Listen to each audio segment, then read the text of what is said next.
Hello అండి. ఈ summer టైంలో బనానా జ్యూస్ ఎలా చేసుకోవాలో చూసేద్దాం వచ్చేయండి.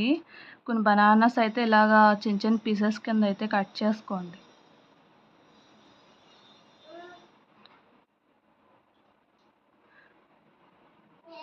తర్వాత మిక్సీ జార్ తీసుకుందాం. ఇందులోకి మనం కట్ చేసుకున్న బనానాస్ అయితే వేసుకుందాం ఫస్ట్. తర్వాత ఐస్ క్యూబ్స్ వేసుకోండి. షుగర్ ఒక 4 టీ స్పూన్ వేసుకోండి. ఒక గ్లాసు చిన్న గ్లాస్తో పాలు పోసుకోండి.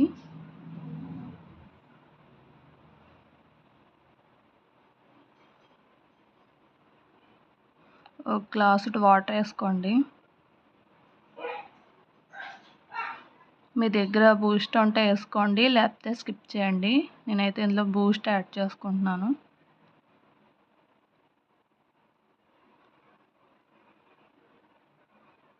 తర్వాత ఇప్పుడైతే ఇవన్నీ అయిపోయినాయి, మిక్సీ పడేసుకుందాము.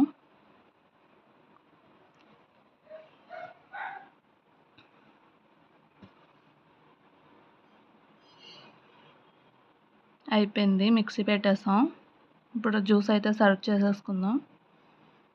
ఒక గ్లాస్లోకి ఇలా పోసుకోండి. మీ దగ్గర బాదం పప్పు కానీ జీడిపప్పు కానీ ఉంటే పైన సర్వ్ చేసుకోండి. నా దగ్గర అయితే జీడిపప్పు ఉంటుంది, నేను సర్వ్ చేసుకుంటున్నాను. మీకు ఈ వీడియో నచ్చినట్టయితే లైక్ చేయండి.